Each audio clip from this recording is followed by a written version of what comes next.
पति ने पत्नी को किसी बात पर 3 थप्पड़ जड़ दिए। पत्नी ने इसके जवाब में अपना सैंडल पति की तरफ फेंका। सैंडल का एक सिरा पति के सिर को छूता हुआ निकल गया। मामला रफा दफा हो भी जाता, लेकिन पति ने इससे अपनी तौहीन समझी। रिश्तेदारों ने मामला और पेचीदा बना दिया। न सिर्फ पेचीदा बल्कि संगीन। सब रिश्तेदारों ने इसे खानदान की नाक कटना कहा। यह भी कहा कि पति को सैंडल मारने वाली औरत न वफादार होती है और न ही पतिव्रता। लड़के ने लड़की के बारे में और लड़की ने लड़के के बारे में कई असुविधाजनक बातें कही। मुकदमा दर्ज कराया गया। पति ने पत्नी की चरित्रहीनता का तो पत्नी ने दहेज उत्पीड़न का मामला दर्ज कराया। 6 साल तक शादीशुदा जीवन बिताने और एक बच्ची के माता पिता होने के बाद आज दोनों में तलाक हो गया। पति पत्नी के हाथ में तलाक के कागजों की प्रति थी। दोनों चुप थे, दोनों शांत, दोनों निर्विकार। मुकदमा 2 साल तक चला था। अंत में वही हुआ जो सब चाहते थे, यानी तलाक। ये महज इत्तेफाक ही था कि दोनों पक्षों के रिश्तेदार एक ही टी स्टॉल पर बैठे कोल्ड ड्रिंक्स लिया। ये भी महज इत्तेफाक ही था कि तलाकशुदा पति पत्नी एक ही मेज के आमने सामने जा बैठे। लकड़ी की बेंच और वो दोनों। कॉन्ग्रेचुलेशन, आप जो चाहते थे वही हुआ। स्त्री ने कहा, तुम्हें भी बधाई, तुमने भी तो तलाक देकर जीत हासिल की।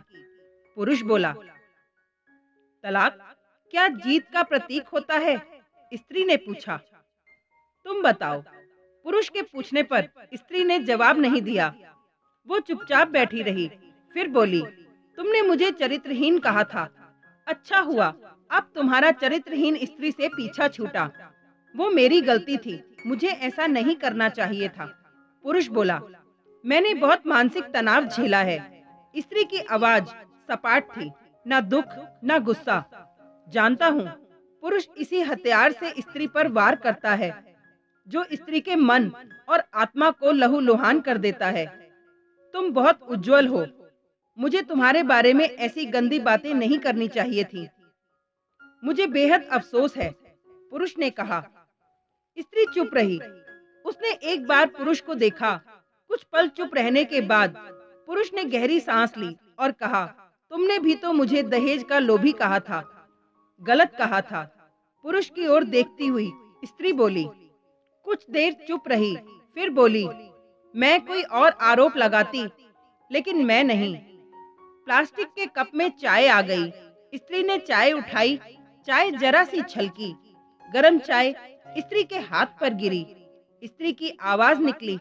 पुरुष के गले से भी उसी क्षण ओह की आवाज निकली। स्त्री ने पुरुष को देखा। पुरुष स्त्री को देखे जा रहा था।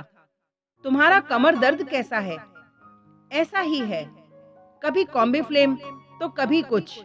स्त्री ने बात खत्म करनी चाहिए।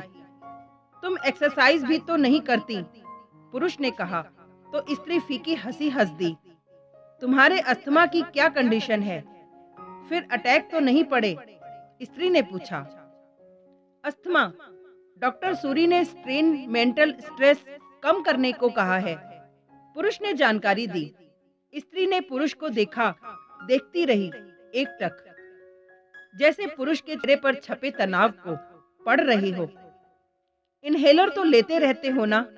स्त्री ने पुरुष के चेहरे से नजरें हटाई और पूछा। हाँ, लेता रहता हूँ, आज लाना याद नहीं रहा, पुरुष ने कहा। तभी आज तुम्हारी सांस उखड़ी उखड़ी सी है, स्त्री ने हमदर्द लहजे में कहा। हाँ, कुछ इस वजह से और कुछ। पुरुष कहते कहते रुक गया। कुछ तनाव के कारण। स्त्री ने बात पूरी की। पुरुष कुछ सोचता रहा, फिर बोला, तुम्हें 4 लाख रुपए देने हैं और 6,000 रुपए महीना भी। हाँ। फिर स्त्री ने पूछा, वसुंधरा में जो फ्लैट है वो तुम्हारे नाम कर देता हूँ। 4 लाख फिलहाल मेरे पास नहीं है। पुरुष ने अपने मन की बात कही। वसुंधरा वाले फ्लैट की कीमत तो 20 लाख रुपए होगी। मुझे सिर्फ 4 लाख रुपए चाहिए, स्त्री ने स्पष्ट किया। बिटिया बड़ी होगी, 100 खर्च होते हैं।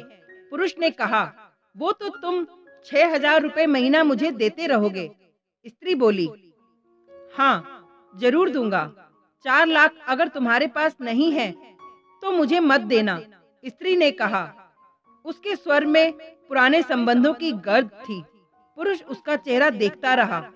कितनी सहृदय और कितनी सुंदर लग रही थी सामने बैठी स्त्री, जो कभी उसकी पत्नी हुआ करती थी। स्त्री पुरुष को देख रही थी और सोच रही थी, कितना सरल स्वभाव का है यह पुरुष, जो कभी उसका पति हुआ करता था। कितना प्यार करता था उससे। एक बार हरिद्वार में जब वह गंगा में स्नान कर रही थी तो उसके हाथ से जंजीर छूट गई। फिर पागलों की तरह वह बचाने चला आया था उसे। खुद तैरना भी नहीं आता था लाट साहब को, और मुझे बचाने की कोशिश करता रहा था। कितना अच्छा है। मैं ही खोट निकालती रही।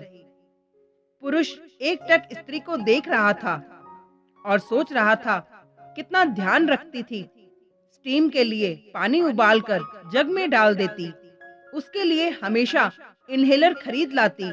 सेरेटाइड ऑक्यूहेलर बहुत महंगा था। हर महीने कंजूसी करती, पैसे बचाती और ऑक्यूहेलर ही खरीद कर लाती। दूसरों की बीमारी की कौन परवाह करता है, ये करती थी परवाह। कभी जाहिर भी नहीं होने देती थी। कितनी संवेदना थी इसमें। मैं अपनी मर्दानगी के नशे में रहा। काश जो मैं इसके जज्बे को समझ पाता। दोनों चुप थे, बेहद चुप, दुनिया भर की आवाजों से मुक्त होकर खामोश। दोनों भीगी आंखों से एक दूसरे को देखते रहे।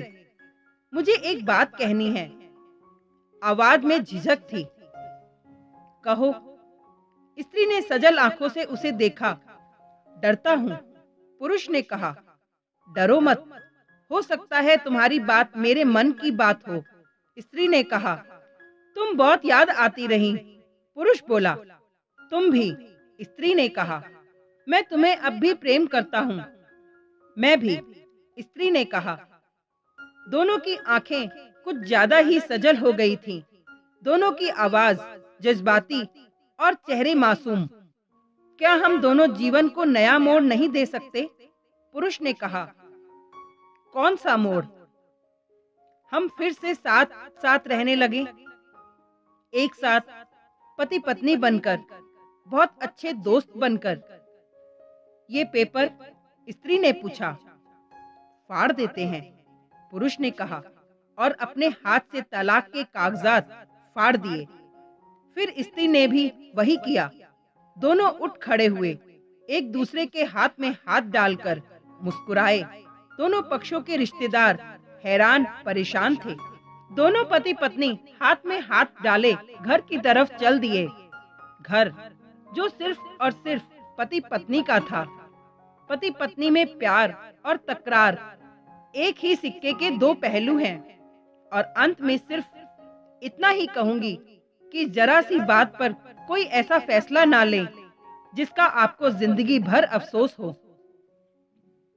Thank you.